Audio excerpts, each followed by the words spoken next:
opioides, los salicilatos, las sulfonilureas y los alcoholes.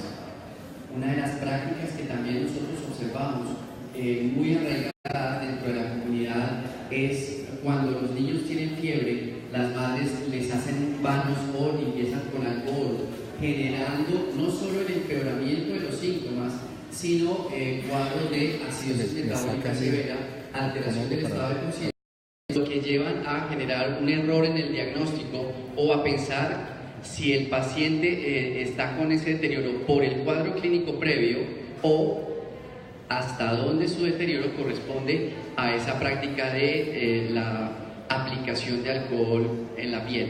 Sobre todo porque en los niños tenemos dos problemas. Uno, pues que tienen la piel mucho más delgada, lo que permite mucho más absorción.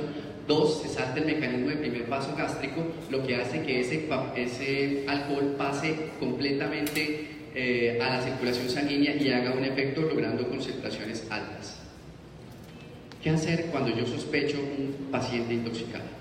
Entonces hay varios elementos sobre los cuales vamos a hacer.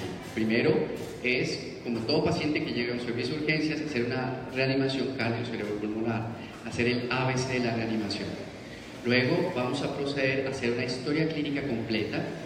Dentro de lo que se destaca que pues en estos casos vamos a tener, si tengo un paciente con alteración de conciencia, alguien que esté dando una información, las personas que traen al paciente, un familiar, un amigo, que nos permita identificar, bueno, qué fue lo que sucedió, dónde fue encontrada esta persona, cuál fue la escena que había alrededor de ella, para comenzar a presumir qué pudo haber sucedido con él. Un examen físico y neurológico completo. Luego vienen dos elementos: la evaluación de riesgo, que nos va a permitir saber cuál es la conducta que yo voy a tomar con mi paciente, y el tratamiento, que consiste en tres elementos: uno, el manejo de soporte; dos, la utilización de antídotos; tres, la decontaminación si es pertinente. Entonces, cuando un paciente llega al servicio de urgencias, lo primero que requiere es ser estabilizado dentro de sus signos vitales. Se debe hacer una evaluación de frecuencia cardíaca, tensión arterial, frecuencia respiratoria, oximetría y, si es viable, una glucometría. Hacer un examen físico completo, ya habíamos hablado, la toma de laboratorios si es necesario, pero la toma de laboratorios es de acuerdo a la sospecha que tengo. Es decir, que yo no puedo utilizar un combo de laboratorios o un kit de laboratorios para decir, a ver qué me sale. No, de acuerdo al examen físico, de acuerdo al examen neurológico, de acuerdo al interrogatorio, es que va a generarse la conducta que voy a tomar con mi paciente.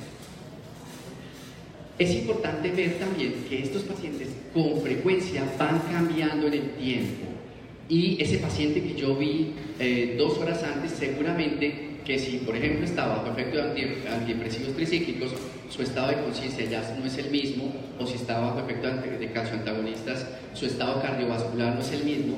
Es decir, que es un paciente que yo debo estar revaluando, sobre todo si conozco el agente y puedo predecir qué es lo que va a suceder con él.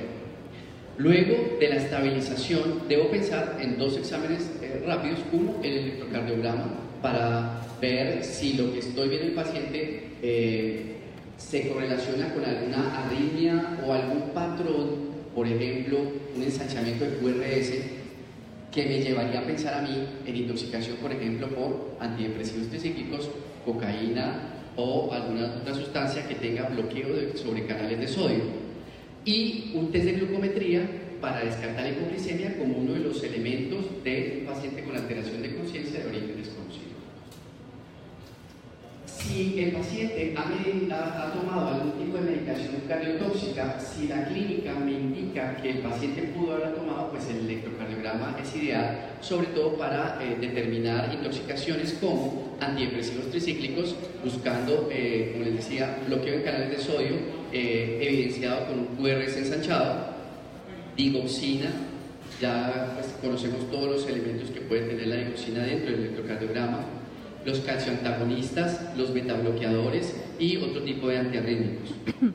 Glucometría: todo paciente con alteración del estado de conciencia, ingesta de alcohol o hipoglicemiantes orales debe tener una glucometría. La hipoglicemia debe ser diagnosticada tempranamente, porque las consecuencias de una hipoglicemia son mucho más severas que las de una hiperglicemia. y pues de ahí su irreversibilidad que puede generar pues un paciente en coma que pueda no salir de ese estado. Entonces, dentro de los elementos de la reanimación, pues vamos a la vía aérea. Dentro de la vía aérea, muchas veces se requiere iniciar con esta vía aérea antes de determinar si el paciente está o no intoxicado. De ahí que puedo proceder a intubar, puedo proceder a hacer un manejo efectivo pues, para evitar una descompensación posterior. Sin embargo, en la vía aérea es importante también ver qué sustancias podría estar comprometiendo, porque no necesariamente la intubación orotraqueal puede ser la solución en el paciente. Si yo desconozco cuál fue la condición, puedo asumir que los pacientes intoxicados también tienen trauma. Un paciente pudo haber requerido algún tipo de sustancia psicoactiva, algún tipo de alcohol o algún otro tipo de agente pues, con ideación suicida y puede golpearse. Entonces, asumir que estos pacientes pueden tener trauma craneoencefálico y de esa manera pues hacer la protección cervical. La protección de la vía aérea, evaluar los reflejos. En relación con la ventilación, pues determinar la falla ventilatoria, condiciones de hipoxia y estados de broncoespasmo. Todos estos elementos deben ser revertidos lo más pronto posible, muchas veces aún sin tener el diagnóstico. ¿Cuándo considerar intubación orotraqueal? En caso de falla respiratoria aguda, pero hay una excepción y son los opioides. En los opioides, entonces debo yo buscar el toxidomo opioide, que consiste en un paciente con alteración de conciencia, miosis, estabilidad cardiovascular, ruidos intestinales disminuidos y una depresión respiratoria. Si esos elementos se conjugan en mi paciente, lo primero, antes de intubarlo, es precisamente colocar una dosis de antídoto, que en este caso sería la naloxona. Revirtiendo la depresión respiratoria, pues voy a evitar que el paciente vaya a ser intubado. Cuando necesito altos niveles de oxígeno, por ejemplo en pacientes con intoxicación por monóxido de carbono, se requiere y se prefiere la intubación orotraqueal, también dependiendo de las condiciones del paciente. Y algo muy importante en relación con la intubación es que disminuye, mas no elimina el riesgo de broncoaspiración. Pacientes que de alguna forma tienen un coma inducido por tóxicos y han sido intubados, tienen un riesgo hasta del 11% de generar broncoaspiración. Es decir, que el hecho de yo intubar a un paciente no significa que ya la vía aérea aquí haya quedado un 100% defendida y que no vaya a generarse esta complicación. ¿Cuáles son las causas tóxicas de falla ventilatoria? La toxina botulínica, intoxicación por bloqueadores neuromusculares, intoxicación por organofosforados, mordeduras de serpiente, básicamente serpientes corales, serpientes que tienen unas toxinas neurotóxicas, tétanos, intoxicación por depresores como los barbitúricos, la clonidina, el etanol, los opiáceos, los sedantes hipnóticos, hipobenzodiazepinas y los antidepresivos tricíclicos. Me pasó de este lado, pueden ver mejor desde aquí.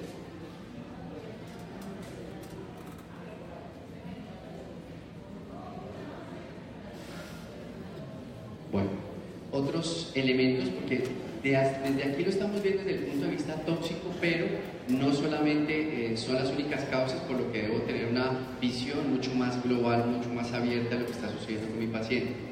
Entonces, causas de hipoxia, tengo intoxicación por monóxido de carbono, por otros gases como el metano, el propano, el edema pulmonar cardiogénico inducido por metabloqueadores, antiarrítmicos, antidepresivos tricíclicos, la hipoxia celular inducida por monóxido de carbono, cianuro, metahemoglobinemia, sulfahemoglobinemia, la neumonía y el edema pulmonar no cardiogénico, la broncoaspiración, la aspiración de hidrocarburos, los opiáceos, el paraquat, los salicilatos y la inhalación de humo, sobre todo en situaciones de incendio. En relación con la circulación, vamos entonces a tomar la tensión arterial, a tomar el pulso, hacer una monitorización con el electrocardiograma, obtener 1 o 2 líneas venosas dependiendo de la condición del paciente, y obtener sangre para laboratorio. Allí lo que debo determinar es la presencia de elementos como bradicardia, bloqueos AB, intervalos QRS prolongados, taquicardias, arritmias ventriculares, hipotensión e hipertensión severa para iniciar el manejo dependiendo del agente que lo esté causando. La hipotensión inducida por tóxicos debe ser manejada también con líquidos inicialmente, con soluciones isotónicas, y el momento en que esto sea refractario, pues seguramente que se va a necesitar de algún tipo de vasopresor. Esta es una decisión que debe ser individualizada, que debe ser muy específica para el paciente. Esta hipotensión se puede dar por hipovolemia, por depresión miocárdica inducida por agentes tóxicos, por arritmias cardíacas y por vasodilatación sistémica. La hipertensión puede ser generada por intoxicación por cocaína, anfetaminas, anticolinérgicos tipo atropina, derivados del ergot, los síndromes de abstinencia, y el tratamiento va de acuerdo con el agente, el tiempo y la severidad. ¿Qué agentes alteran la frecuencia cardíaca? Algunos producen taquicardia, otros inducen bradicardia. A nivel de taquicardia voy a tener las anfetaminas, los agentes anticolinérgicos, los antihistamínicos, la cafeína, el alcohol, el monóxido de carbono, los antidepresivos tricíclicos, el cianuro y la pseudoefedrina. Bradicardia va a ser inducida por betabloqueadores, calcioantagonistas, inhibidores de colinesterasa, amitraz, digoxina, litio y opioides. Entonces, en la medida en que yo voy examinando a mi paciente, voy mirando cómo están las pupilas, cómo está la frecuencia, cómo está la tensión, cómo está la frecuencia respiratoria, voy comenzando a armar un grupo de agentes que me pueden producir este tipo de signos y síntomas, que al final se van a consolidar dentro de ciertos grupos que se van a denominar toxidromos. Una vez hecho la reanimación cardio-cerebropulmonar, paso a hacer la historia clínica completa. Edad, sexo, cuál es el tiempo probable desde la exposición, si la exposición fue presenciada o no, cuál es el tipo de agente tóxico comprometido, cuál es la sospecha que tengo, cuál fue la vía de exposición. La vía de exposición me habla muchas veces del origen de la intoxicación. Hay que preguntar por los recipientes originales de los agentes posiblemente ingeridos. Hay que buscar, en la escena donde fue encontrado el paciente, hay que buscar debajo del colchón, hay que buscar en la basura, hay que buscar en el baño, hay que de alguna manera tratar de correlacionar agentes que, por ejemplo, tomen en la familia medicamentos anticonvulsivantes, cardiovasculares, hipoglicemiantes, con los signos y síntomas que estoy viendo en mi paciente, para tratar de determinar lo más pronto posible de qué agente estoy hablando, para saber cuál es la terapéutica más específica que yo debo instaurar. Debo buscar, como les decía ahorita, fórmulas médicas de medicamentos que estén en la casa o que el paciente tenga acceso. Medicamentos traídos a la casa por visitantes al hogar en bolsos o pastilleros que pudieron haber sido dejados abandonados de manera accidental. La presencia de hermanos mayores cuando tenemos intoxicaciones en niños, de hermanos mayores, de amiguitos, sobre todo si hubo juego y qué tipo de juego en las horas previas a el deterioro neurológico del paciente. ¿Qué antecedentes previos hay? Si hay antecedentes de intoxicación, si hay antecedentes de intentos de suicidio. Esto es muy importante, pues, para tratar de establecer, bueno, cuál es el escenario en el que me encuentro ahora. Es importante realizar un diagnóstico diferencial y tener en cuenta siempre causas toxicológicas y no toxicológicas. No abandonar la idea del trauma, enfermedades metabólicas, infecciosas, patologías endocrinas, hidroelectrolíticas, ácido-básicas, que puedan estar influyendo sobre el paciente. El examen físico y neurológico es supremamente importante porque nos va a determinar estos toxidromos que podrían presentarse y llevarnos hacia el agente. Entonces, dentro del examen físico es importante desvestir completamente al paciente, realizar un examen completo.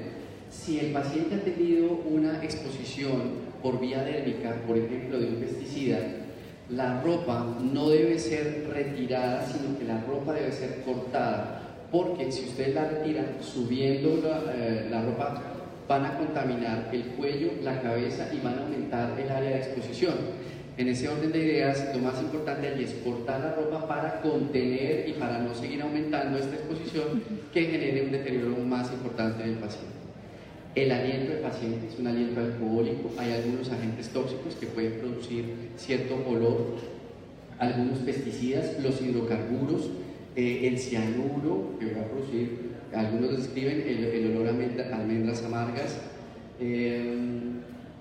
Digamos que lo más importante cuando yo examino a un paciente es la especificidad y un examen físico muy completo. Los ruidos respiratorios también se pueden alterar por ciertos tóxicos. Por ejemplo, en intoxicaciones por organofosforados puede tener un paciente broncorreico y esa broncorrea más la cialorrea más una relajación de esfínteres ya me está comenzando a hablar de un tipo de toxidromus que orientaría efectivamente hacia la ingesta de un pesticida. La auscultación cardíaca, el examen abdominal, los ruidos intestinales son muy importantes. Es importante ver la frecuencia y la intensidad. Los ruidos intestinales hacen parte de muchos de estos toxidromos que nos van a permitir determinar el agente. La evidencia externa de trauma, siempre buscar trauma en un paciente con alteración del estado de conciencia de origen desconocido. En relación con el examen neurológico, debo hacer un examen neurológico inicialmente rápido, mirar el nivel de conciencia, el tamaño y la reactividad pupilar. No me sirve necesariamente que digan si las pupilas son o no son reactivas. De un primer examen físico depende la conducta, no solo de la que ustedes están tomando el servicio de urgencias, sino que si remiten a ese paciente, ustedes van a ser como los ojos de los médicos que van a recibir ese paciente en una unidad de cuidado intensivo o en una institución de mayor nivel de complejidad. Entonces, por eso es importante evaluar y siempre colocar el diámetro pupilar, porque, como ustedes observan ahorita, hay sustancias que generan miosis, hay otras que generan midriasis, y esta miosis y midriasis me ayuda a confirmar o descartar algún tipo de agente tóxico. Entonces, si a este paciente que llega, por ejemplo, midriático y se le coloca una benzodiazepina, pues ya va a llegar a la otra institución miótico, o quien reciba el turno lo va a encontrar miótico, pero es importante que si se identifica esa primera midriasis, pues no va a ser un factor de conclusión para ese segundo evaluador que va a tener ese paciente con un examen físico completamente diferente por el efecto de los medicamentos que se coloquen durante la reanimación. Los reflejos, también hay una alteración en los reflejos, hay sustancias que van a generar una hiperreflexia, otros van a generar una hiporreflexia, y determinar, por ejemplo, focalización neurológica para ver si existe también un daño estructural.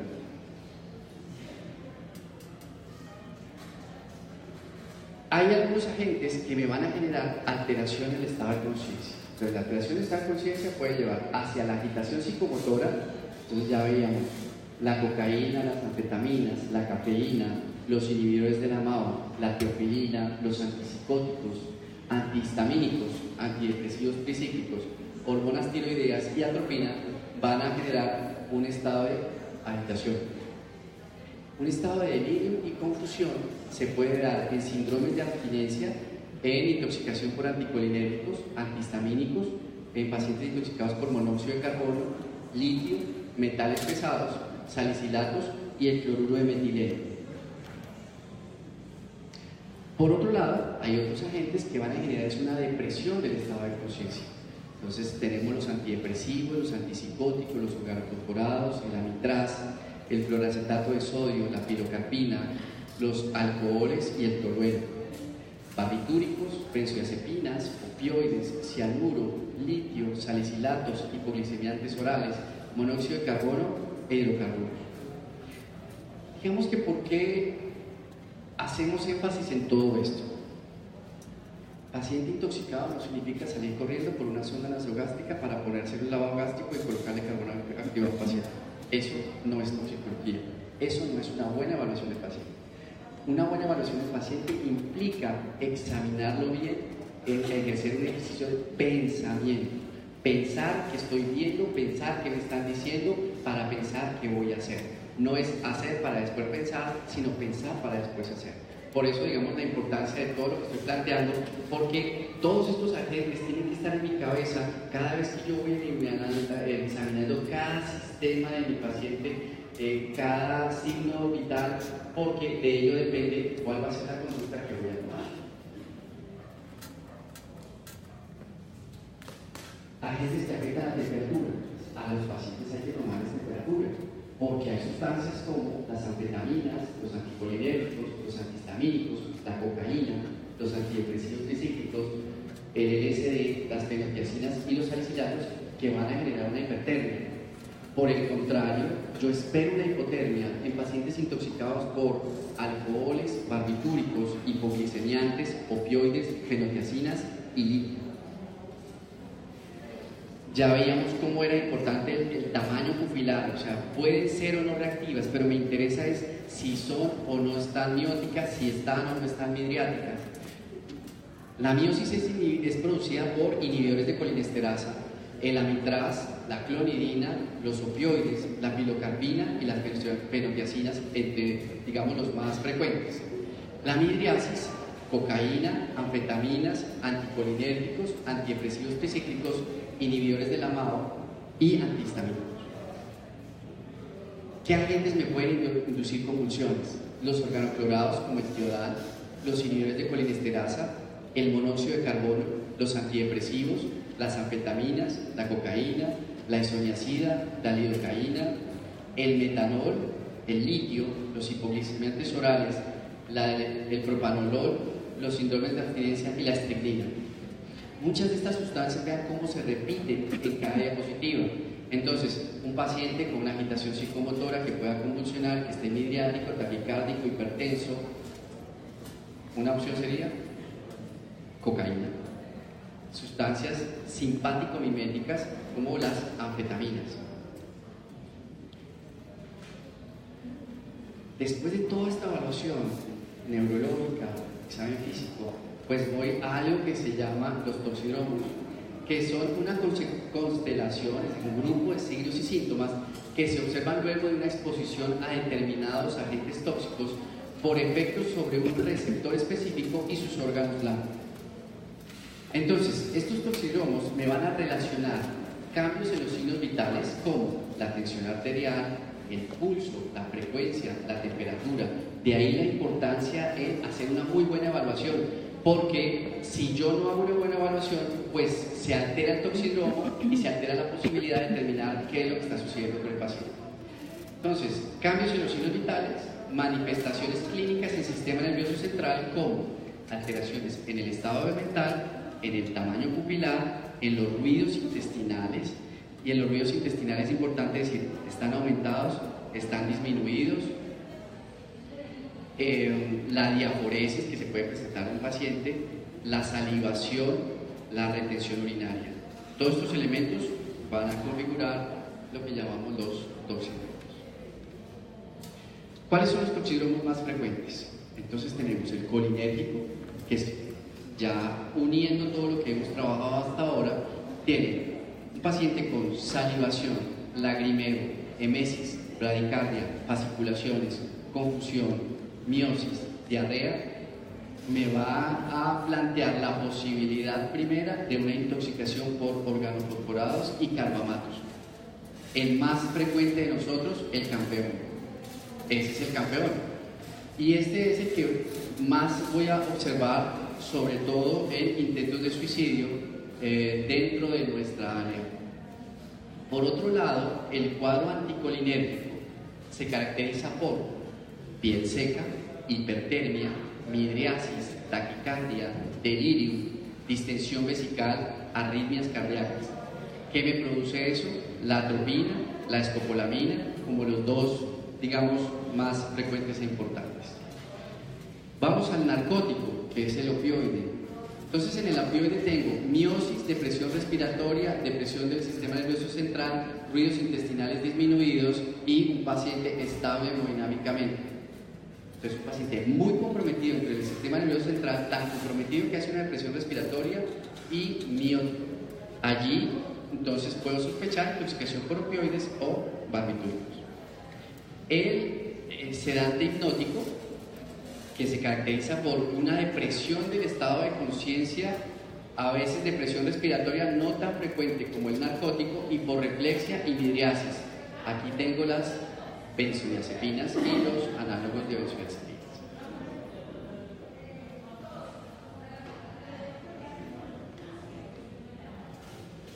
Tengo el cuadro serotoninérgico, caracterizado por agitación. Aquí es importante el temblor, la hipertermia, diarrea, hiperreflexia, mioclonías, ataxia, rigidez muscular, midriasis, y esto podría ser dado por medicamentos como la fluoxetina, la sertralina, el tramadol, el toxidromo epileptogénico, caracterizado también por hipertermia, hiperreflexia, tremor, movimiento de extremidades. Me puede hablar de estricnina, organoclorados e isoniazida. Hay un toxidromo solvente, que es por ejemplo de los pacientes que consumen hidrocarburos, o sea los pegantes, que se caracteriza por letargia, confusión, cefalea, incoordinación y elementos de despersonalización. Y está el alucinógeno, que va a tener alucinaciones, psicosis, pánico, hipertermia, midriasis, y que me lo va a dar elementos como las anfetaminas, la cocaína y el LSD.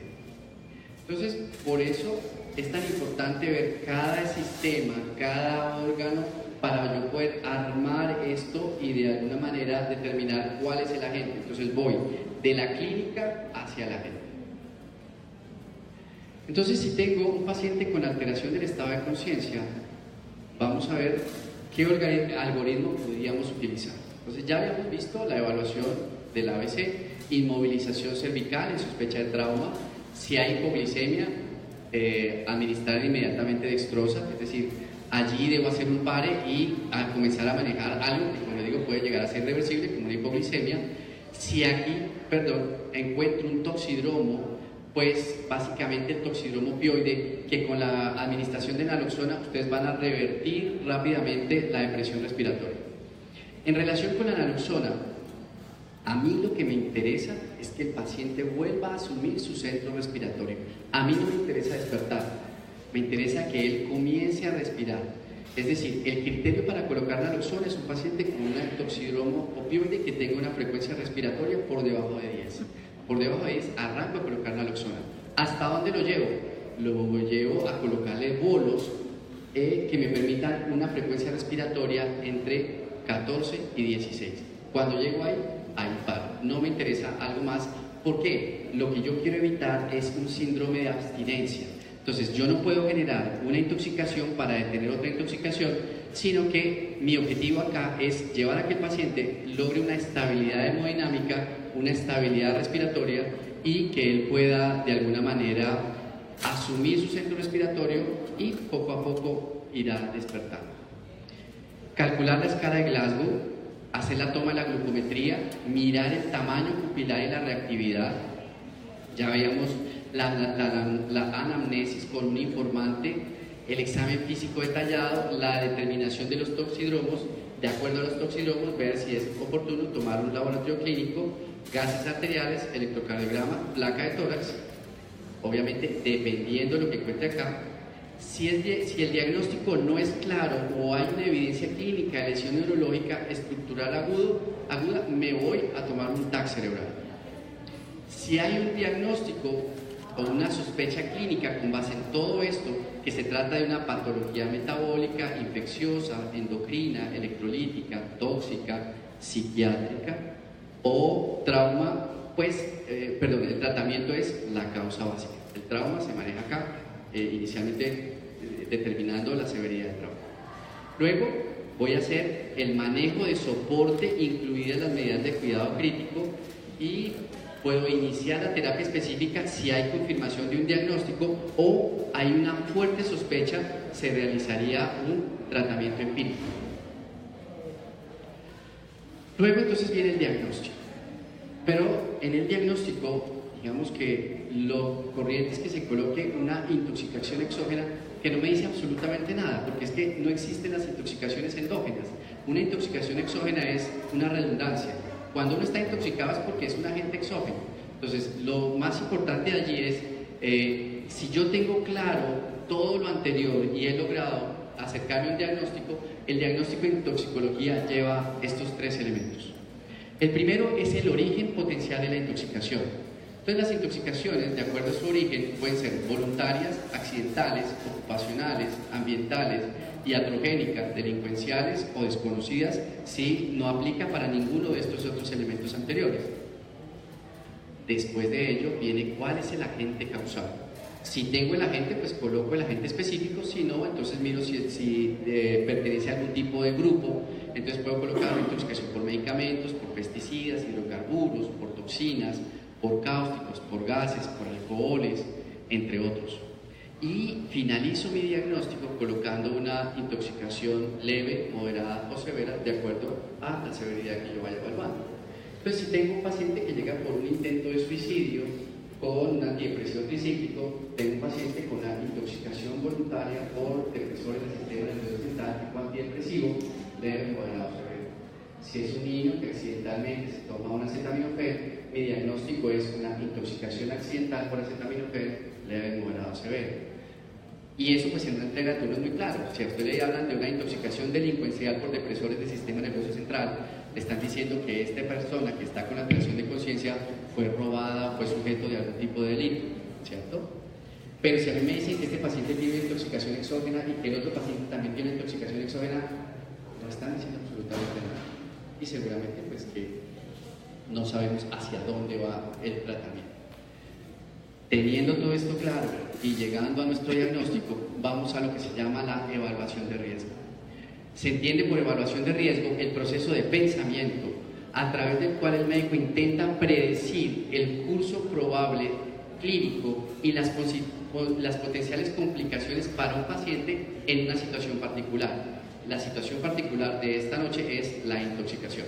Es decir, yo debo pensar para luego actuar. En la evaluación de riesgo, ¿qué voy a tener en cuenta? Las necesidades de monitorización y el manejo de soporte. Es decir, bueno, ¿qué es lo que necesito para tener estable mi paciente? ¿Cómo voy a monitorizarlo? ¿Hasta dónde son mis necesidades de monitorización? Necesito un electro, necesito un monitor, necesito una pulsoximetría, necesito intubar el paciente. Luego, debo establecer riesgos y beneficios prevenibles en el manejo específico del individuo intoxicado. Es lo que voy a hacer, en qué lo favorece y qué efectos adversos puede tener.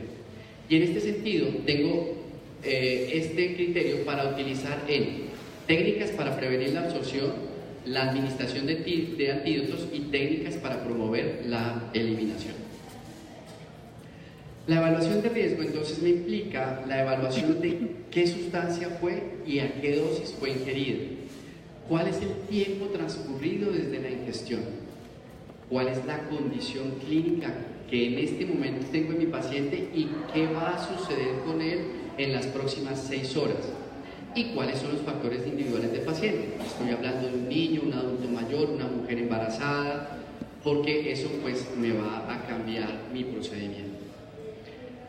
En relación con la decontaminación, pues vamos a mirar algo que se llama el triángulo de la decontaminación. Este triángulo plantea 3 preguntas. 1, ¿estoy hablando de una ingesta tóxica? 2, ¿cuáles son los riesgos de realizar la medida de contaminación? 3, ¿cuáles son los beneficios? Para llegar a hacer una medida de contaminación, yo tengo que hacerme todas estas preguntas. La primera, ¿es una ingestión tóxica? ¿Cómo determino si es una ingestión tóxica? ¿La sustancia realmente fue ingerida? ¿Fue presenciada o no fue presenciada? ¿Cuál fue la dosis? ¿Es una dosis clara o es una dosis sospechada? ¿Cuál es el tiempo después de la ingesta? ¿Qué sucedió después de que lo ingirió? ¿Qué medidas se tomaron en la casa? ¿Por qué el paciente no se desplazó? ¿Qué signos y síntomas de toxicidad tiene en este momento? ¿Cuáles son las características individuales del paciente? Luego voy a hacer una evaluación de riesgos. ¿Qué contraindicaciones y efectos adversos tiene el procedimiento que yo voy a ejercer sobre el paciente? ¿Cuáles son los signos y síntomas de toxicidad? Si eso amerita el riesgo. ¿La vía aérea está protegida? ¿Qué riesgo de deterioro tiene? ¿Y cuál es la situación actual? Y en relación con los beneficios, ¿es de utilidad la medida que yo voy a utilizar en relación con el agente del que estoy pensando? cuál es el tiempo posingesta y cuál es el propósito de la decontaminación. La primera pregunta, ¿se trata o no de una ingesta tóxica? Entonces ya vimos cuáles son los elementos que voy a tener en cuenta. Si no se considera que exista un potencial de toxicidad en la sobredosis de un xenobiótico, es decir, parto de una sobredosis, pero si no hay una potencial toxicidad, no hay ninguna forma de contaminación gástrica requerida. Es decir, paciente intoxicado no significa sonda lavada. Eso es importante. Si es una ingesta tóxica. Entonces, lo primero es no hacer daño. Eso es lo que yo debo tener en mi cabeza. Voy a evaluar riesgos y beneficios de los procedimientos que yo voy a hacer sobre mi paciente. ¿Cuáles son las medidas de contaminación que se conocen? Hay unas técnicas que son de evacuación y otras técnicas para disminuir la absorción. Dentro de las técnicas de evacuación está la inducción de meses, el lavado gástrico. Dentro de las técnicas para disminuir la absorción están el carbón activado, la irrigación intestinal y los catálticos. Hay una cosa importante que quiero que quede claro, y es que esto no se maneja en combos, una cosa es hacer una medida, pero las medidas no son complementarias. Es decir, yo no hago lavado gástrico con carbón activado o lavado gástrico con irrigación intestinal. Y ya les voy a decir por qué. Entonces, lo que yo debo tener claro es qué medida voy a utilizar. Una medida para detenerla, como una forma de evacuación, o otra medida para disminuir la absorción. En relación con el lavado gástrico. El lavado gástrico es una técnica que incluye el paso de una sonda orogástrica o nasogástrica, y una secuencial administración de pequeños volúmenes de líquidos a través de los cuales se busca remover sustancias tóxicas presentes en el estómago. ¿Cuál es la técnica? Pues lo primero es informar al paciente acerca del procedimiento y los riesgos. Luego se debe obtener un consentimiento verbal. El paciente debe colaborar con el procedimiento. Luego se hace la colocación de la sonda. La colocación, recuerden los puntos claves: la punta de la nariz a la punta de la oreja, de la punta de la oreja a la apéndice hipoides, para determinar qué tanto voy a pasar de la sonda. La sonda nunca se lubrica con lidocaína, la sonda se lubrica con solución salina con líquidos. Si ustedes lubrican una sonda con lidocaína y la lidocaína se va por tráquea, pues la tráquea, por atrás de la tráquea se absorbe muy bien la lidocaína, generando un incremento en la toxicidad del paciente. Entonces, siempre lubricarla con agua, solución salina, líquidos. Verificar la posición de la sonda. Entonces recuerden, una opción es a través de inyectar aire a través de la sonda y auscultar en epigastrio a ver si ese aire llegó hasta allí. Otra opción es tratar de extraer el contenido, y pues si sale contenido gástrico seguramente van a estar en el estómago. Luego, obtener una muestra de contenido gástrico. Entonces, antes de comenzar a meter líquidos, lo primero que ustedes tienen es que extraer contenido gástrico hasta que el volumen sea cero, es decir, hasta que no salga absolutamente nada. Y lo primero del contenido gástrico lo colocan en un recipiente, como esos recipientes de parcial de orina, porque esa es una muestra muy importante para el laboratorio, inclusive mucho más que las muestras de sangre. Después de que ya el paciente no tiene salida de ningún tipo de material, ahí sí yo voy a comenzar a hacer una secuencia que se llama secuencia de administración-extracción. La secuencia de administración-extracción significa que voy a colocar un pequeño volumen e inmediatamente lo voy a extraer. ¿Qué es un pequeño volumen? Son volúmenes de 50 cc. Toman ustedes una jeringa de 50 cc, colocan 50 cc e inmediatamente los extraen. ¿Qué líquidos utilizar? En niños siempre utilizar solución salina, y en adultos pueden utilizar agua destilada. En niños el intercambio hidroelectrolítico es mucho mayor a nivel gástrico, por lo que se pueden generar alteraciones hidroelectrolíticas si yo hago lavados en niños con agua. Y lo otro es que las soluciones no deben estar muy frías porque voy a generar una hipotermia. Entonces, comienzo mi secuencia de administración, es una técnica que se llama 50 por 50. Entonces, administro 50, retiro 50 N veces hasta que el paciente las características del líquido que están entrando sean exactamente las mismas del que está saliendo, es decir, transparente, sin restos de comida, sin restos de tabletas, sin coloraciones extrañas, y solo hasta allí voy a detener mi procedimiento. Cuando termino el procedimiento, retiro inmediatamente la sonda nasogástrica y dejo a mi paciente con cabecera a 45 grados. Un paciente no tiene por qué seguir con una sonda, no tiene sentido seguir con una sonda. La sonda es para hacer el lavado. Terminado el lavado, se va la sonda. La sonda puede generar bradicardia, reflejo vagal y más complicaciones. Entonces, vuelvo les digo, primero, no hacer daño.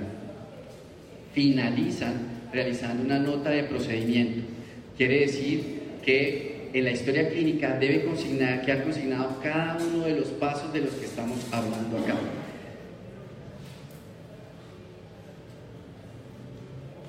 Bueno, ahora les voy a hablar de los beneficios de un lavado gástrico. Tenemos tres tipos de estudios en toxicología: estudios en animales, estudios en voluntarios sanos y estudios clínicos en pacientes. Entonces, una revisión hecha por la Sociedad Americana y Europea de Toxicología nos llevó a ciertos estudios en animales, que han sido como los más relevantes, y donde en estos estudios ninguno demuestra una recuperación de un fármaco si el lavado se hace por encima de los 60 minutos. Si el lavado gástrico se hace entre los 15 a 20 minutos, la recuperación media es entre un 29 y un 38%. Si se realiza a los 30 minutos, la recuperación media es del 26%. Y realizado a los 60 minutos, la recuperación media está entre el 8 y el 13%. Por encima de los 60 minutos, no hay recuperación. En estudios sanos, si se hace a los 5 minutos, la recuperación es del 90%. Si se hace a los 10 minutos, baja al 45%. Si se hace a los 20 minutos, la recuperación es del 30%. Y si se hace a la hora, la recuperación es del 8%. Entonces la pregunta es, teniendo en cuenta la efectividad, ¿realmente lo voy a optimizar? Los estudios clínicos que han hecho en pacientes con sobredosis, pues tienen unas complicaciones éticas un poco mayores, por lo que pues no pueden tener las condiciones que se hacen en voluntarios sanos, y acá pues no logran evidenciar el beneficio de un lavado gástrico en pacientes intoxicados. Por el contrario, esto es importante, la omisión del mismo no resulta en un deterioro clínico. Hacen la salvedad que el tamaño del grupo es pequeño y hay un sesgo de selección metodológico que va a limitar la conclusión. Estudios experimentales indican que la cantidad de marcador removido por el lavado gástrico es altamente variable y va a disminuir con el tiempo. No se ha confirmado un beneficio del lavado gástrico aun cuando fuese realizado antes de los 60 minutos después de la ingesta tóxica. ¿Cuáles son las complicaciones? Las complicaciones son una neumonía por aspiración, una perforación esofágica al colocar la sonda, un laringoespasmo, hipoxia, arritmias cardíacas, ya habíamos hablado de el reflejo vagal, desequilibrio hidroelectrolítico, sangrado e hipotermia. ¿Cuáles son las contraindicaciones? Pérdida de los reflejos protectores de la vía aérea, como en un paciente con depresión del estado de conciencia, a menos que esté intubado, la ingestión de una sustancia corrosiva, como un ácido fuerte o un álcali, la ingestión de un hidrocarburo con alto potencial de aspiración, pacientes con alto riesgo de hemorragia o perforación gastrointestinal debido a una patología previa, cirugía reciente o alguna otra condición médica como una coagulopatía. Entonces, basado en estudios experimentales clínicos, el lavado gástrico no debe hacerse de manera rutinaria, si es que nunca, y en ciertos casos en que el procedimiento es atractivo de una sustancia muy tóxica, los riesgos sustanciales ya descritos deben ponderarse cuidadosamente contra la escasa evidencia de que el procedimiento es de algún beneficio. En los raros casos en que se indica el lavado gástrico, el médico debe considerar otros tratamientos como el uso de carbón activado, el manejo de soporte y la observación en vez de realizar el lavado. El lavado gástrico solo debe ser realizado por personas con la formación adecuada y experiencia. Este es un procedimiento médico.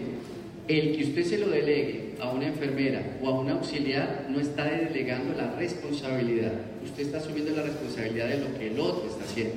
Entonces, esto debe hacerlo teniendo en cuenta todas las complicaciones que acabamos de ver por personal médico y pues, sobre todo personal médico el que más experiencia tenga en el momento. Pasamos al carbón activado. ¿Qué es el carbón activado dosis única? Entonces, el carbón activado dosis única incluye la administración oral o a través de una sonda nasogástrica de una preparación acuosa de carbón activado después de la ingestión de un tóxico. Esto era, digamos, de lo que se veía como llegaban los pacientes al hospital. Entonces, llegaba el paciente con esta sonda, con esta bolsa y con el carbón activado drenando a esta bolsa y decía, carbón activado a drenaje. El objetivo del carbón activado, a diferencia del lavado gástrico, es que el carbón activado haga tránsito intestinal, es decir, que atraviese el estómago, vaya por el intestino y sea eliminado a través de las heces. A mí no me sirve un carbón activado que queda en una bolsa, no tiene ningún sentido. Entonces, vuelvo y les digo, o ustedes realizan un lavado gástrico o ustedes administran una dosis de carbón activado, pero los dos, la suma de los dos no aumenta la efectividad de los procedimientos. El carbón activado se debe administrar por vía oral, la dosis estándar es de 1 gramo por kilo. En caso de administración por sonda nasogástrica, realizar una dilución 1,4 en 5. Si ustedes definen que van a realizar la administración del carbón activado, sobre todo en niños, y lo van a pasar por sonda, pues deben realizar una preparación que no sea muy espesa que se quede en la sonda, ni muy líquida que genere grandes volúmenes y ponga al paciente a vomitar. Entonces, esta dilución 1,4 en 5 significa que por cada 10 gramos de carbón activado, ustedes pueden tener más o menos entre 40 y 50 cc de líquido. Entonces, como el promedio más o menos es de 50 a 60 gramos, pues más o menos vamos a tener entre 350 a 400 cc de solución. Si voy a colocar una sonda, entonces puedo aprovechar para extraer contenido gástrico, que es diferente de hacer un lavado gástrico. Entonces, extraigo contenido gástrico y después de que ya me salga en cero, paso el carbón activado. Es importante purgar la sonda con solución salina. ¿Por qué? Porque si la sonda está seca, el carbón activado va a tener la tendencia a adherirse a las paredes de la sonda y se les va a tapar. Y si se les tapa la sonda, lo que hacen es retirar la sonda y pasar a otra nueva sonda, generando más trauma sobre el paciente. Entonces, si ustedes purgan la sonda con unos 20 cc de solución salina, por ejemplo, esa sonda va a quedar humedecida y el carbón activado les va a drenar. Sobre todo, pues si hacen una solución, como les digo, que no quede muy espesa ni tampoco muy delgada. Apenas ustedes terminan de pasar su carbón activado, quitan la sonda. Vuelvo y digo, no hay una indicación para que esa sonda quede pegada allí, porque la sonda es solamente un medio para pasar el carbón y no para que se me devuelva el carbón. El carbón debe hacer tránsito intestinal y dejar mi paciente con cabecera a 45 grados. Este Toxicar es una presentación que se encuentra en el país, que es un carbón activado que ya se encuentra preparado, viene en presentación de 60 gramos en 120 cc de líquido y pues es para que el paciente lo tome con menos trauma. Veamos cuáles son los beneficios del carbón. Nuevamente vamos a los estudios. Estudios en voluntarios demuestran que la efectividad disminuye con el tiempo, como sucedía con el lavado gástrico. Los datos obtenidos utilizando 50 gramos de carbón muestran una reducción media en la absorción de 47% a los 30 minutos, 40% a los 60 minutos, 16.5% a los 120 y 21% a los 180 minutos. Si hacemos una comparación en relación con el lavado gástrico, veíamos cómo a los 30 minutos este valor era del 30%, a los 60 minutos este valor era tan solo del 8 a 12%. Es decir, que tiene mayor efectividad en absorción el carbón activado que el lavado gástrico. ¿Cuáles son las complicaciones? Constipación o impactación fecal, distensión abdominal, diarrea, deshidratación e hipernatremia cuando se preparaba con catárticos, neumonitis química y neumonía aspirativa. ¿Cuáles son las contraindicaciones? Alteración del estado de conciencia, una vía aérea no protegida, si ustedes lo llegan a utilizar en hidrocarburos, aumenta el riesgo y la severidad de la broncoaspiración, riesgo de hemorragia o perforación gastrointestinal, cirugía reciente. Deben tener en cuenta que esto va a alterar la visualización endoscópica si el paciente va a requerir endoscopia, y definitivamente en cáusticos. ¿Dónde no funciona el carbón activado? No absorbe litio, no absorbe hierro, no es efectivo en cáusticos, no es efectivo en metales pesados, no absorbe alcoholes y no absorbe boratos, o sea, sales. Es decir que si yo tengo una intoxicación por alguno de estos, debo pensar en otro tipo de estrategia. ¿Cuáles son las recomendaciones? Entonces, en relación con el carbón activado, es un procedimiento que, adecuadamente realizado, es de bajo riesgo, de menos riesgo que el lavado gástrico. Lo que pasa es que tiene un sabor y una textura que son desagradables, no incrementa el riesgo de emesis como si lo hace el lavado, y su aspiración, el problema es que tiene peores consecuencias que la solo aspiración del contenido gástrico, porque lleva a una neumonitis química y a un SDRA por carbón. Entonces el paciente no termina falleciendo por la intoxicación, sino falleciendo por el SDRA. ¿Cuál era la recomendación en relación con el carbón? No hay una evidencia que administrar carbón activado mejore el resultado clínico. A menos que el paciente tenga una vía aérea intacta o protegida, el procedimiento está contraindicado. Si el médico no considera que el paciente se encuentra en riesgo de alguna complicación por causa de una intoxicación, no hay razón para administrarlo. En caso de observar beneficio, lo voy a balancear contra los riesgos. Su sabor es desagradable y por lo que algunos pacientes pueden no cooperar o simplemente rechazarlo. Si el paciente no coopera o lo rechaza, ya eso es una contraindicación, no lo puedo administrar. Si el paciente estaba dispuesto a beber el carbón, la decisión de administrarlo se basa simplemente en el beneficio potencial. Ahora, esto es importante. El uso de restricciones físicas y de una sonda nasogástrica u orogástrica no es aceptable. Plantean numerosas consideraciones éticas y pueden tener implicaciones legales dependiendo de la legislación local. Entonces, yo debo preguntarme, ¿debo restringir, es decir, inmovilizar a un paciente? ¿Amerita la intoxicación inmovilizar a un paciente para colocar una dosis de carbón? Teniendo en cuenta que, como dice acá, la evidencia me muestra que administrarlo no va a mejorar el resultado clínico. Intentar administrar carbón activado en pacientes que tienen un estado mental alterado, sea un delirio o una alteración en el estado de conciencia hacia la depresión, es difícil y contraindicado a menos que tenga protección de la vía aérea. Sin embargo, va otra pregunta. Yo creo que la sobredosis es probable que cause una toxicidad potencialmente mortal, que no sea fácilmente tratada con manejo de soporte, que no sea fácilmente tratada con un antídoto específico, que estoy dispuesto a intubar un paciente contra su voluntad para administrar una dosis de carbón activado. Es posible considerar dos grupos de pacientes que se puedan beneficiar. Pacientes que cooperan con la administración pueden mejorar los resultados intermedios, es decir, disminuir la hospitalización más que disminuir el impacto sobre la intoxicación. Aquellos en los que existe una intoxicación potencialmente mortal, que no es fácil de tratar, que se presentan complicaciones como arritmias, falla orgánica múltiple, cuando un pequeño beneficio del procedimiento puede mejorar los resultados. Es decir, cuando yo no tengo nada más que hacer, podría estarlo pensando.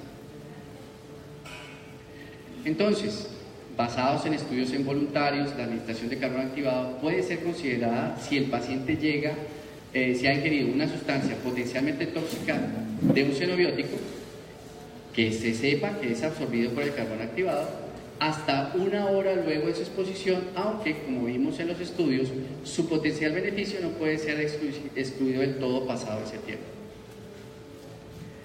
Irrigación intestinal total, es decir, ya hablamos de un tercer procedimiento. La irrigación es la administración de grandes cantidades de una solución que es osmóticamente balanceada de polietilenglicol y electrolitos con el fin de inducir una diarrea acuosa y un vaciamiento intestinal.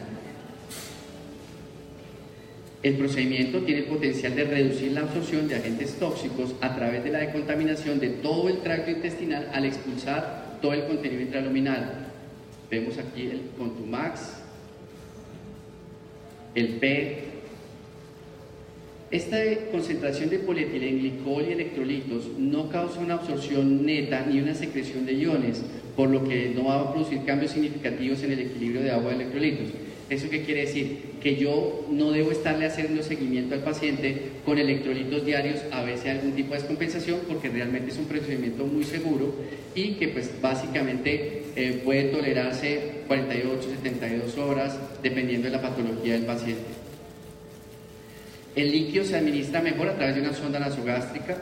No hay estudios de dosis y respuesta sobre los cuales basar la dosificación, sin embargo, pues dependiendo de las condiciones del paciente, de la capacidad gástrica, pues se dice que en niños de 9 a 6 años, entre 50 a 100 cc hora, niños de 6 a 12 años, de 100 a 250 cc hora, adolescentes adultos entre 250 y 500 cc hora.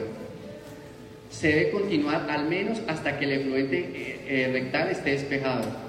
Recuerden que cuando un paciente tiene una intoxicación por hierro, especialmente los niños, el hierro se oxida a nivel gastrointestinal generando un color negro y van a generar una deposición de color negro.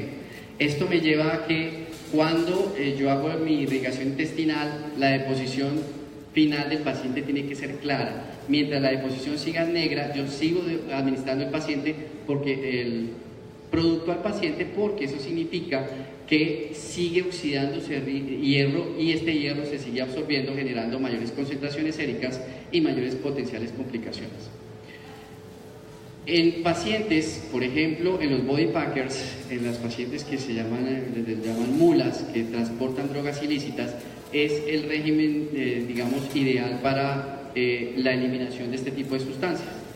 Entonces, aquí la presencia, yo no lo voy a hacer por la característica de los efluentes, sino por la expulsión de todo este tipo de productos y haciendo un seguimiento con un RX de abdomen o un TAC. ¿Cuáles son las indicaciones de la irrigación total?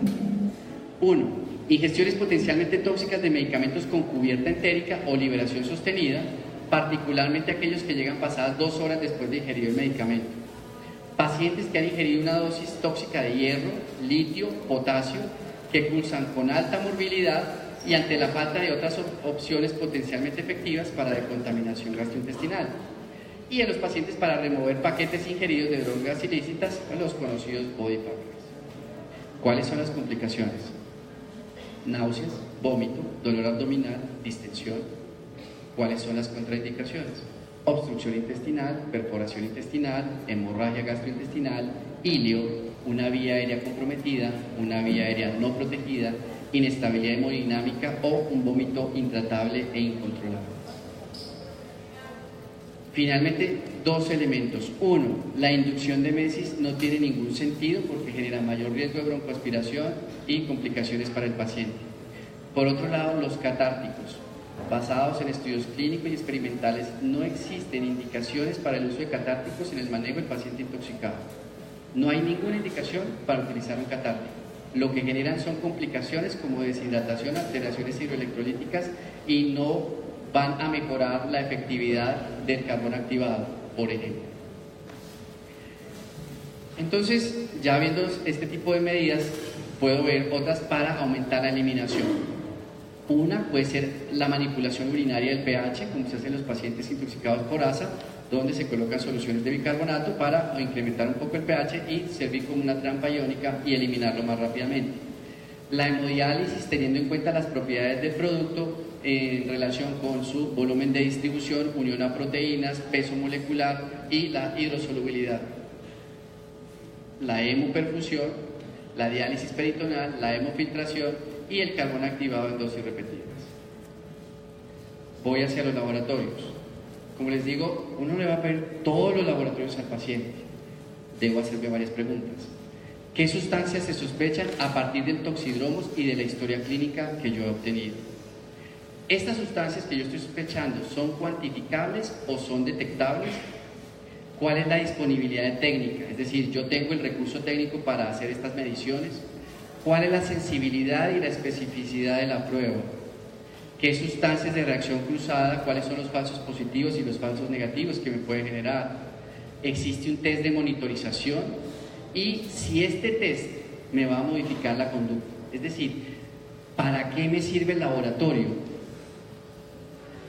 Existen algunos laboratorios donde se hacen unas determinaciones cuantitativas. Uno, hay unas que me permiten la confirmación del efecto tóxico, me sirven para toma de decisiones, para reinicio de terapia, tomar niveles diarios y ver los niveles picos de la curva, como sucede con algunos medicamentos como los anticonvulsivantes en sobredosis, el acetaminofén, el ASA, el metotrexato.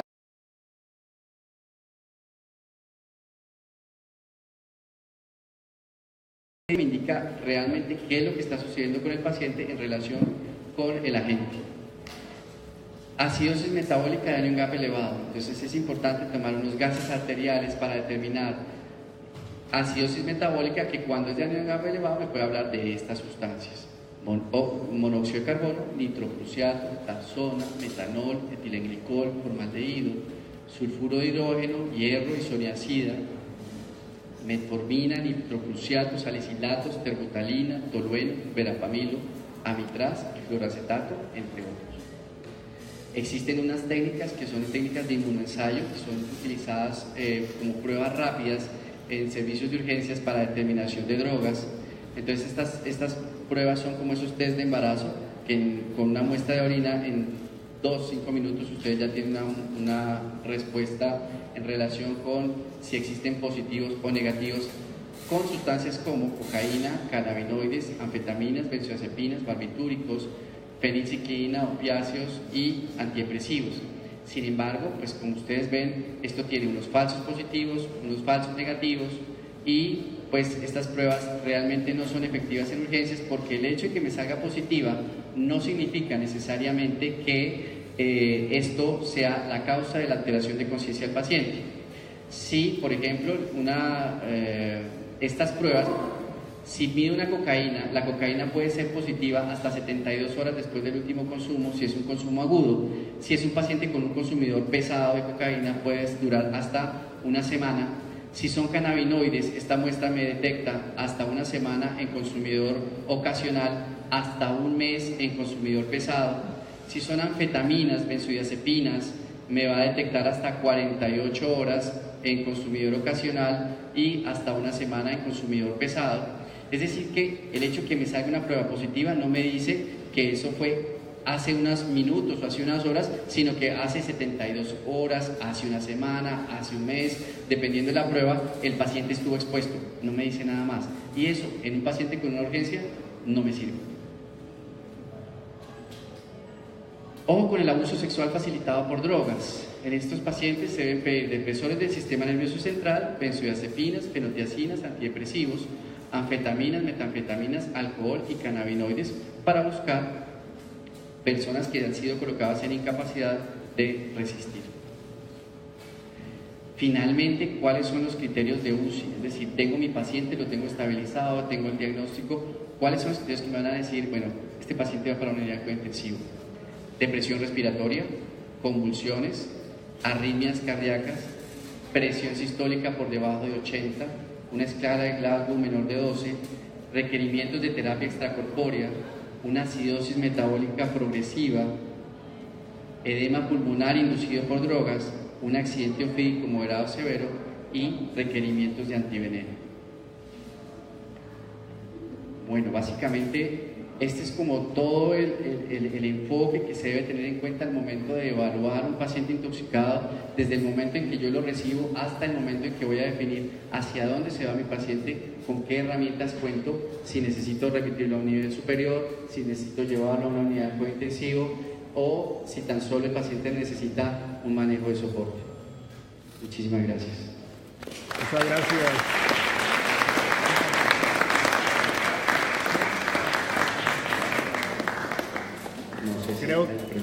Creo que estamos de acuerdo que ha sido una excelente conferencia, ya que se acerca el síndrome de villancico y la tutaina, y estas intoxicaciones van a ser el pan diario.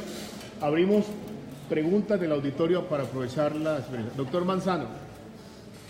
¿Qué tan fácil en el comercio la calle encontrar la escopolamina como elemento de la causa de intoxicación en el paciente. Bueno, la escopolamina es, como se conoce, un mito urbano. Es decir, no existe una sustancia que produzca un efecto de encantamiento inmediato luego de una exposición inhalatoria o dérmica. Si esto fuera cierto, pues sería la revolución anestésica. Entonces, cuando un paciente le refiere que tocó un cajero, que el olor del perfume de alguien, que alguien le sopló un papel, que alguien le cerró un libro, nada de esto es posible. Entonces, lo primero es que cuando yo hago una evaluación de un paciente de estos, lo debo evaluar solo, porque lo que yo debo establecer es la correlación entre la ingesta de una sustancia y una alteración del estado de conciencia. Es decir, las intoxicaciones delincuenciales son una realidad, pero ¿cuáles son los agentes que se utilizan para estas intoxicaciones? Básicamente benzodiazepinas. Las benzodiazepinas son los elementos, digamos, ideales que necesita el sujeto que va a realizar la acción, porque por sus propiedades produce una alteración de conciencia con bajas descompensaciones.